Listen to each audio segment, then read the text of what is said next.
Welcome to the coding chef. आज की इस वीडियो में हम बात करेंगे फीचर्स ऑफ जावा। गाइस, अभी तक हमने दो वीडियो में देखा था कि व्हाट इज जावा, जावा क्या होती है एंड हिस्ट्री ऑफ जावा। तो गाइस, अगर आपने उन दो वीडियो को नहीं देखा है तो प्लीज़ आप एक बार जाकर चेक जरूर कीजिए, लिंक आपको डिस्क्रिप्शन बॉक्स में मिल जाएगी। तो चलिए फटाफट से स्टार्ट करते हैं।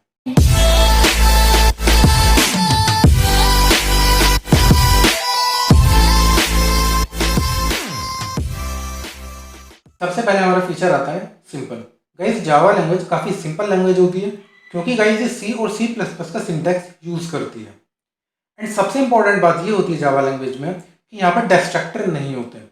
अब गाइस, डिस्ट्रक्टर क्या होते हैं? तो यहाँ पर मैं आपको बता देना चाहता हूँ कि डिस्ट्रक्टर हम उन्हें कहते हैं कि सपोज दैट आपकी कोई क्लास है, उसमें आपने एक ऑब्जेक्ट क्रिएट किया लेकिन उस ऑब्जेक्ट का आगे कोई यूज़ नहीं किया गया। तो गाइस, डिस्ट्रक्टर का काम क्या होता है? वो उस ऑब्जेक्ट से मेमोरी खाली करा देते हैं और उन्हें भगा देते हैं।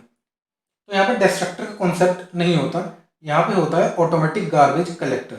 वो क्या करता है, बिना हमारे कुछ एक्शन लिए अगर उसे दिखता है कि भाई ये मेमोरी फालतू में वेस्ट की जा रही है किसी ऑब्जेक्ट के द्वारा, तो उस ऑब्जेक्ट से वो मेमोरी खाली करा लेता है। अब गाइस, नेक्स्ट फीचर आता है यहाँ पर ऑब्जेक्ट ओरिएंटेड। यस गाइस, काफ़ी इंपॉर्टेंट फीचर है जावा के अंदर। ऑब्जेक्ट ओरिएंटेड में हमारे कुछ पॉइंट्स होते हैं जैसे class, object, encapsulation, abstraction, polymorphism and inheritance. तो वन बाय वन एक बार इन्हें देख लेते हैं। सबसे पहले बात करते हैं क्लास की। तो क्लास होता है ऑब्जेक्ट का ब्लूप्रिंट। अब ऑब्जेक्ट क्या होता है? ऑब्जेक्ट होती है हमारी एक रियल वर्ल्ड एंटिटी। ठीक है, सपोज दैट एक क्लास है फ्रूट नेम की। ठीक है, फ्रूट के अंदर ऑब्जेक्ट हमारे होते हैं जैसे एप्पल, बनाना, मैंगो, जितने भी हमारे फ्रूट्स होंगे वो सारे उसके ऑब्जेक्ट होंगे। तो फ्रूट क्लास में हमारी चीज़ें डिफाइन होंगी, उन फ्रूट्स की प्रॉपर्टीज़, ठीक है, उन फ्रूट्स का बिहेवियर। तो ये सारी चीज़ें हमारी फ्रूट क्लास में डिफाइन होती है। तो हम कह देते हैं कि भाई जो ऑब्जेक्ट है, ऑब्जेक्ट का ब्लूप्रिंट क्या होती है? एक क्लास होती है जो कि ऑब्जेक्ट के बारे में बताती है कि भाई ऑब्जेक्ट किस तरह का है, क्या वो काम करेगा और क्या उसका बिहेवियर है। नेक्स्ट पॉइंट यहाँ पर आता है एनकैप्सुलेशन। अब एनकैप्सुलेशन का नाम से ही क्लियर हो रहा है, कैप्सूल से। कैप्सूल में क्या होता है आपको पता होगा। कैप्सूल में हमारे कुछ सॉल्ट होते हैं, कुछ मेडिसिन होती हैं जो कि मिक्सचर होती हैं और उन्हें फिर एक कैप्सूल बना दिया जाता है मिलाकर। तो इसमें यहाँ पर हम इसे डिनोट करते हैं हाइडिंग ऑफ डेटा से। मतलब हमें नहीं पता कि अंदर क्या है, हमें सिर्फ खाने से इसमें मतलब है, हम उसे सिर्फ इंटेक कर सकते हैं। तो ऐसे ही जावा में एक कॉन्सेप्ट होता है एनकैप्सुलेशन, जिसकी हेल्प से हम डेटा को हाइड कर सकते हैं। और गाइस, अगर हमें डेटा को एक्सेस करना है तो हम एक मेथड प्रोवाइड कर देते हैं, वहां से डेटा एक्सेस हो जाता है। तो इस प्रोसेस को हम कहते हैं एनकैप्सुलेशन। अब नेक्स्ट पॉइंट यहाँ पर आता है एब्स्ट्रैक्शन। अभी हमने एनकैप्सुलेशन देखा, एनकैप्सुलेशन होता है हाइडिंग ऑफ डेटा। अब एब्स्ट्रैक्शन में क्या होता है? Hiding of implementation. यहाँ पर समझ ही होती गई है hiding of implementation. Suppose that आप कोई मैसेज सेंड कर रहे हो अपने फ्रेंड को, तो आपको सिर्फ टाइप करने से मतलब है कि भाई आप जो भी मैसेज सेंड करना चाहते हो। ठीक है, आपको ये नहीं पता कि वो मैसेज जा किस तरह से रहा है, क्या उसके अंदर इम्प्लीमेंटेशन हो रही है, किस तरीके से काम वो कर रहा है। तो आपने क्या किया, उसकी इंटरनल डिटेल्स को हाइड कर दी और सिर्फ आप उसे यूज कर रहे हो। क्लियर है गई? तो इस प्रोसेस को हम कहते हैं एब्स्ट्रैक्शन। एंड जावा में एब्स्ट्रैक्शन को अगर हमें अचीव करना है तो हम दो मेथड से कर सकते हैं, या तो हम एब्स्ट्रैक्ट क्लास का यूज करें या फिर इंटरफेस का यूज करें। तो गाइस, जब हम इन सारे टॉपिक्स को डिटेल में पढ़ेंगे वहां पर आपको सब समझ में आ जाएगा। अभी के लिए सिर्फ एक ओवरव्यू है। नेक्स्ट पॉइंट यहाँ पर आता है पॉलीमॉर्फिज्म। अब गाइस, ये पॉलीमॉर्फिज्म होता क्या है? नाम से ही क्लियर है, पॉली से मतलब मल्टी। अगर एक रिसोर्स मल्टीपल काम कर सकता है तो हम उस चीज को कहते हैं, उस प्रोसेस को कहते हैं पॉलीमॉर्फिज्म। सपोज दैट एक एग्जांपल आपको मैं देता हूँ, जैसे हमारी जीभ होती है यानी कि टंग। तो जीभ का काम क्या होता है? वो खा भी सकती है और बोल भी सकती है, यानी कि मल्टीपल काम कर रही है। तो ऐसे जावा में एग्जांपल मैं आपको देता हूँ, जैसे कोई हमने मेथड बनाया है ड्रॉ नेम का। तो ड्रॉ क्या कर सकता है? वो ट्राइंगल भी ड्रॉ कर सकता है, वो रेक्टेंगल भी ड्रॉ कर सकता है, वो कोई भी शेप ड्रॉ कर सकता है। तो गाइस, रिसोर्स एक है लेकिन काम उसके मल्टीपल है। So this process is known as polymorphism. अब नेक्स्ट पॉइंट आता है यहाँ पर इनहेरिटेंस। काफी इंपॉर्टेंट पॉइंट है और एंड्रॉइड डेवलपमेंट में भी इनहेरिटेंस का काफी ज्यादा यूज होता है। तो इनहेरिटेंस बेसिकली क्या होता है? ये एक मैकेनिज्म होती है कि जिसमें एक क्लास दूसरी क्लास की कैरेक्टरिस्टिक को एक्वायर कर लेती है। जैसे कि एक क्लास है फादर नेम की एंड एक क्लास है सन नेम की। तो सन क्लास क्या करेगी? फादर क्लास की कैरेक्टरिस्टिक को इनहेरिट कर सकती है। जैसे आपने बायोलॉजी में पढ़ा होगा इनहेरिटेंस, वहां पर क्या बताया गया था कि जो हमारे पेरेंट्स होते हैं, पेरेंट्स से हमारी कैरेक्टरिस्टिक चाइल्ड्स में आ जाती है। तो this process is known as inheritance. तो ऐसे ही यहाँ पर होता है। यहाँ पर एक पेरेंट क्लास होती है, एक चाइल्ड क्लास होती है। पेरेंट क्लास को हम कहते हैं सुपर क्लास में कह सकते हैं, एंड चाइल्ड क्लास को हम सब क्लास भी कह सकते हैं। तो आई होप आपको ये समझ में आए होंगे ऑब्जेक्ट ओरिएंटेड के कुछ पॉइंट्स। तो इन सबको मिलाकर एक पूरा फीचर बनता है ऑब्जेक्ट ओरिएंटेड। नेक्स्ट पॉइंट आता है यहाँ पर रोबस्ट। तो गाइस रोबस्ट इंडिकेट करता है स्ट्रेंथ को, तो जावा एक रोबस्ट प्रोग्रामिंग लैंग्वेज है। अब गाइस यहाँ पर स्ट्रेंथ से मतलब क्या है, तो गाइस यहाँ पर हम देख लेते हैं कि जैसे अभी कोविड-19 चल रहा है, तो वही लोग सर्वाइव कर पा रहे हैं कि जिनकी इम्यूनिटी काफ़ी ज़्यादा है, या फिर हम कह सकते हैं कि जो रोबस्ट है, वही एबनॉर्मल कंडीशंस को डील कर पा रहे हैं। रोबस्टनेस एक ऐसी एबिलिटी होती है कि जो कि एबनॉर्मल कंडीशंस से डील कर सकती है इजीली। जैसे आपने सी और सी प्लस प्लस में देखा होगा कि वहाँ पर अगर हमारी कोई एक छोटी सी मिस्टेक हो जाती थी तो उसकी वजह से हमारी पूरी एप्लीकेशन क्रैश हो जाती थी। लेकिन गाइस जावा में ऐसा नहीं है, जावा में इम्यूनिटी है, जावा में ताकत है। ये क्या करती है, एबनॉर्मल कंडीशन को हैंडल कर लेती है और आपको वार्निंग देती है कि भाई आपने ये गलती की है, जाकर इसे चेक कर लो, ठीक है, और अपना प्रोग्राम बाद में रन करो इसे। तो जावा के अंदर सबसे इंपॉर्टेंट बात यह है कि रोबस्टनेस है, एंड इसी वजह से जावा में कॉन्सेप्ट आता है एक्सेप्शन हैंडलिंग का, जो कि हम आगे पढ़ेंगे अपने आने वाले लेक्चर्स में। एक्सेप्शन हैंडलिंग में क्या होता है कि ये एक मैकेनिज्म होती है कि जो कि आपकी एप्लीकेशन को क्रैश होने से बचा लेती है और कोई भी अगर एरर या एक्सेप्शन होती है उसे हैंडल कर लेती है।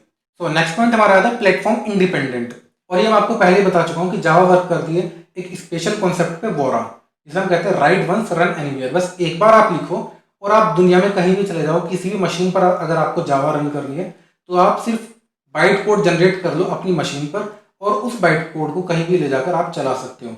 बशर्ते एक कंडीशन है वहाँ पर कि आप जिस भी मशीन पे जावा के बाइट कोड को रन करोगे वहाँ पर आपका JVM इंस्टॉल होना चाहिए। अब गाइस काफ़ी इंपॉर्टेंट फीचर आ जाता है सिक्योरिटी, और ज़्यादातर लोग जावा को सिक्योरिटी पर्पज़ के लिए ही प्रेफर करते हैं।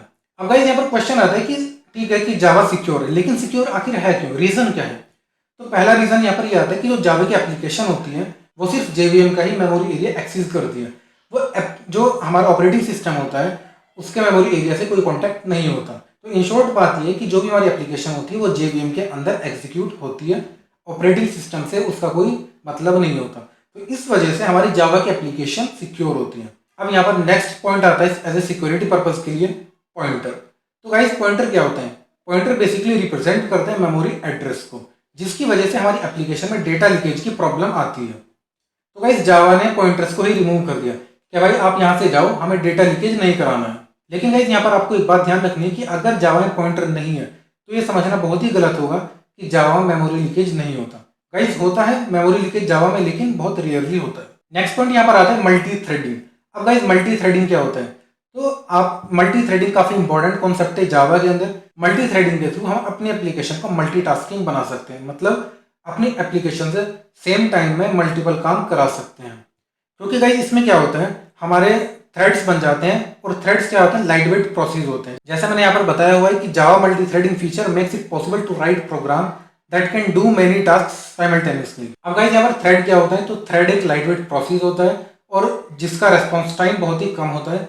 यहाँ पर थ्रेड जो होता है उसको अलग अलग मेमोरी की रिक्वायरमेंट नहीं होती, वो सिर्फ एक कॉमन मेमोरी को यूज करते हैं सारे थ्रेड्स, जिसकी वजह से हमारी एप्लीकेशन मल्टीटास्किंग बन जाती है। जैसे आपको एग्जांपल देता हूँ, सपोज दैट आप सेम टाइम में अपनी इमेज भी डाउनलोड कर रहे हैं, सॉन्ग भी डाउनलोड कर रहे हैं और सॉन्ग को सुन भी रहे हैं और अपना कोई पेज भी स्क्रॉलिंग कर रहे हैं। तो गाइस आप इतने सारे काम एक साथ कर रहे हैं, सो इसको हम कहते हैं मल्टीटास्किंग। सो ये सिर्फ पॉसिबल हो पाता है मल्टी थ्रेडिंग की हेल्प से। नेक्स्ट पॉइंट यहाँ पर आता है पोर्टेबिलिटी। मीन्स जावा हमारी पोर्टेबल होती है, since Java code is compiled to byte code and we can carry this byte code on any platform because this bytecode is executed by JVM and JVM is not specific to any platform। मतलब guys क्या है, जावा के अंदर हम एक बार byte code हमने generate कर लिए, हम किसी भी प्लेटफॉर्म पर लेकर चले जाएं, हमारे बाइट कोड इजीली पोर्टेबल होते हैं और इजीली रन हो जाते हैं किसी भी मशीन पर। नेक्स्ट पॉइंट यहाँ पर आता है dynamic. So Java support dynamic memory allocation, automatic memory management in Java, classes can be load on run time. Java में क्लासेस जो होती हैं वो रन टाइम पर लोड होती हैं और इसी वजह से जावा को हम डायनेमिक प्रोग्रामिंग कह सकते हैं। So Java is a dynamic programming language as compare to C and C plus plus. Next point यहाँ पर आता है डिस्ट्रीब्यूटेड। तो जावा एक डिस्ट्रीब्यूटेड प्रोग्रामिंग लैंग्वेज है as it provide the RMI remote method invocation and EJB enterprise Java bean to develop the distributed applications. Means guys Java में हम distributed applications बना सकते हैं क्योंकि गाइज जावा में प्रोवाइड करती RMI remote method invocation and EJB, जिसे हम कहते हैं जावा बीन्स। नेक्स्ट पॉइंट यहाँ पर आता है हाई परफॉर्मेंस। गाइस जावा की परफॉर्मेंस काफ़ी ज़्यादा हाई होती है। अब गाइस क्योंकि जावा एक इंटरप्रेटेड प्रोग्रामिंग लैंग्वेज है तो ये फास्ट इतनी नहीं होती जितनी सी और C++ होती है, लेकिन गाइस परफॉर्मेंस इसकी हाई इसलिए होती है क्योंकि जावा यूज करता है just in time compiler. Next point यहाँ पर आता है आर्किटेक्चर न्यूट्रल। अब गाइस जो जावा है वो कंप्यूटर आर्किटेक्चर पर डिपेंड नहीं करती। जैसे कि आपने सी और सी प्लस प्लस में देखा होगा कि हम वहाँ पर हमारे इंट डेटा टाइप का साइज 32 बिट आर्किटेक्चर के लिए अलग होता था और 64 बिट आर्किटेक्चर के लिए अलग होता था। लेकिन गाइस जावा में ऐसा नहीं है, यहाँ पर दोनों आर्किटेक्चर में साइज फिक्स होता है। इसी वजह से गाइस इसे हम कहते हैं architecture neutral. I hope guys आपको जावा के फीचर्स का काफ़ी अच्छा ओवरव्यू मिल गया होगा। सो गाइस अगर आपको ये फीचर्स पसंद आए हो और ये वीडियो पसंद आई तो प्लीज़ लाइक करिए, सब्सक्राइब करिए एंड अपने फ्रेंड्स के साथ ज़रूर शेयर कीजिए। गाइस मैं मिलता हूँ आपसे अगली वीडियो में, तब तक के लिए गुड बाय।